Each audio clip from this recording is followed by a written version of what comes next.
Story of My Life by Helen Keller. Read by Maria Euther in London, England, February 2007. Chapter 7. The next important step in my education was learning to read.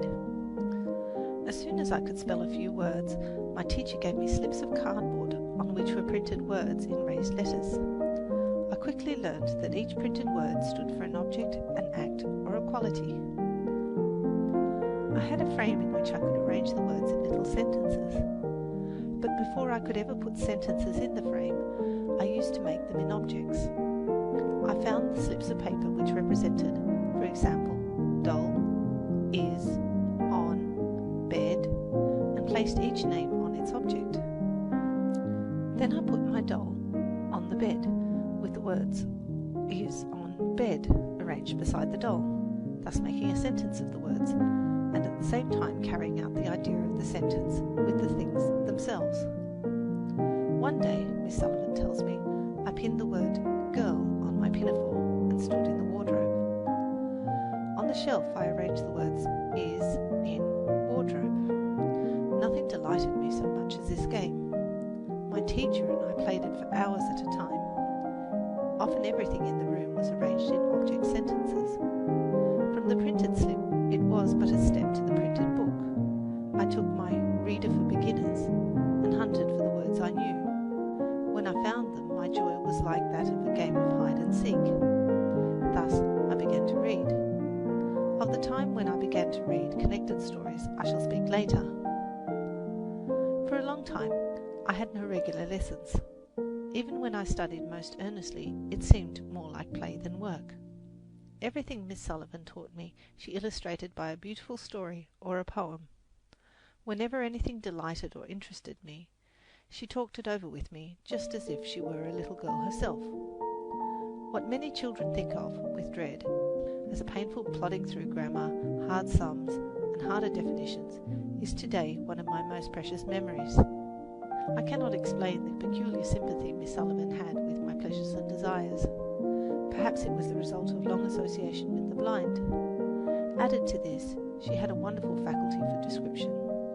She went quickly over uninteresting details and never nagged me with questions to see if I remembered the day before yesterday's lesson. She introduced dry technicalities of science little by little, making every subject so real that I could not help remembering what she taught. We read and studied out of doors, preferring the sunlit woods to the house. All my early lessons have in them the breath of the woods, the fine, resinous odour of pine needles, blended with the perfume of wild grapes.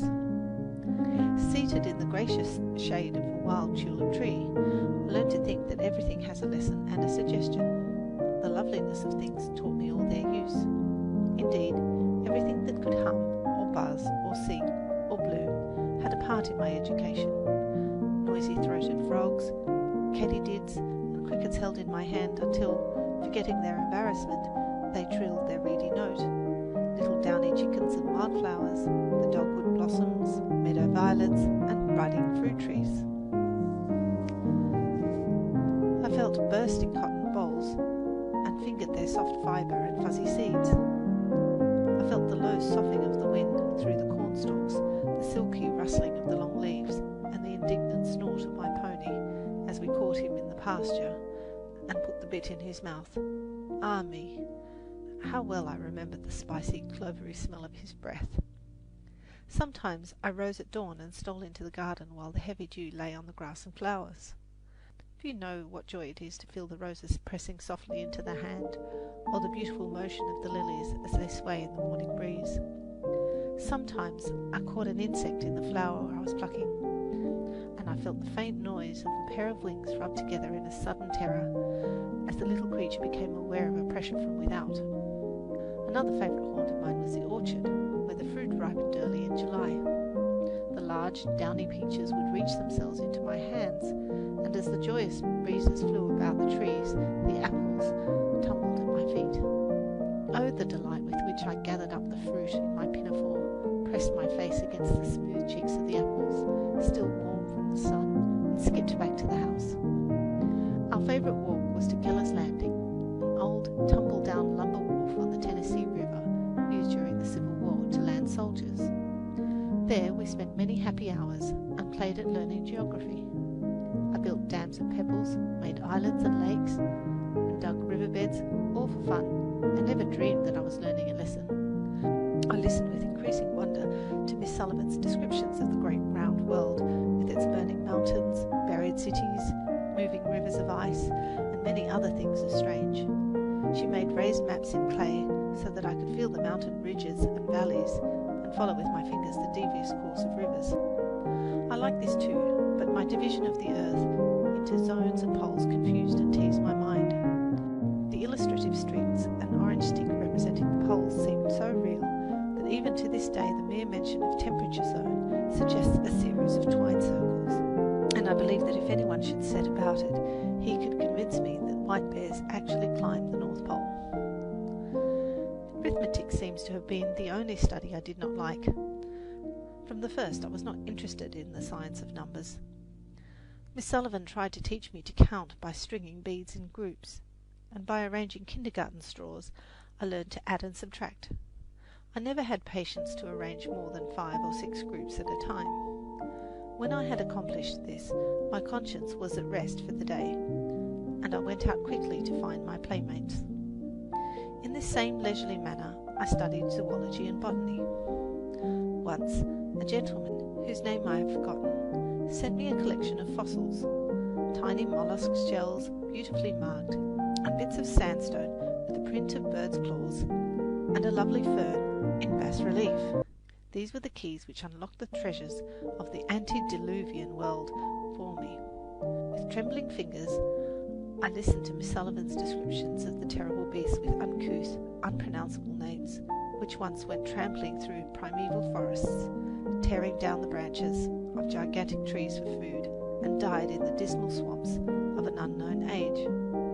For a long time these strange creatures haunted my dreams, and this gloomy period formed a sombre background to the joyous now, filled with sunshine and roses and echoing with the gentle beat of my pony's hoof. Another time a beautiful shell was given me, and with a child's surprise and delight I learned how a tiny mollusk had built the lustrous coil for his dwelling place, and how on still nights, when there is no breeze stirring the waves, the Nautilus sails on the blue waters of the Indian Ocean in his ship of pearl. After I had learnt a great many interesting things about life and habits of children of the sea, how in the midst of dashing waves the little polyps built the beautiful coral isles of the Pacific, and the foraminifera had made the chalk hills of many a land, my teacher read me The Chambered Nautilus, and showed me that the shell-building process of the mollusks is symbolical of the development of the mind. Just as the wonder-working mantle of the Nautilus changes the material it absorbs from the water and makes it a part of itself, so the bits of knowledge one gathers undergo a similar change and become pearls of thought. Again, it was the growth of a plant that furnished the text for a lesson. We brought a lily and set it in a sunny window. Very soon the green pointed buds showed signs of opening. The slender, finger-like leaves on the outside opened slowly, reluctant, I thought, to reveal the loveliness they hid. Once having made a start, however, the opening process went on rapidly, but in order and systematically. There was always one bud, larger and more beautiful than the rest, which pushed her outer covering back with more pomp, as if the beauty in soft silky robes knew that she was the lily queen by right divine, while her more timid sisters doffed their green hoods shyly, until the whole plant was one nodding bough of loveliness and fragrance. Once there were 11 tadpoles in a glass globe set in a window full of plants. I remember the eagerness with which I made discoveries about them. It was great fun to plunge my hand into the bowl and feel the tadpoles frisk about, and to let them slip and slide between my fingers. One day a more ambitious fellow leapt beyond the edge of the bowl and fell on the floor, where I found him to all appearance more dead than alive. The only sign of life was a slight wriggling of his tail, but no sooner had he returned to his element than he darted to the bottom, swimming round and round in joyous activity. He had made his leap, he had seen the great world, and was content to stay in his pretty glass house under the big fuchsia tree until he attained the dignity of froghood. Then he went to live in the leafy pool at the end of the garden, where he made summer nights musical with his quaint love song. Thus, I learned from life itself. At the beginning, I was only a little mass of possibilities. It was my teacher who unfolded and developed them. When she came, everything about me breathed of love and joy and was full of meaning. She has never since let pass an opportunity to point out the beauty that is in everything, nor has she ceased in trying in thought and action and example to make my life sweet and useful. It was my teacher's genius, her quick sympathy, her loving tact, which made my first years of my education so beautiful. It was because she seized the right moment to impart knowledge that made it so pleasant and acceptable to me.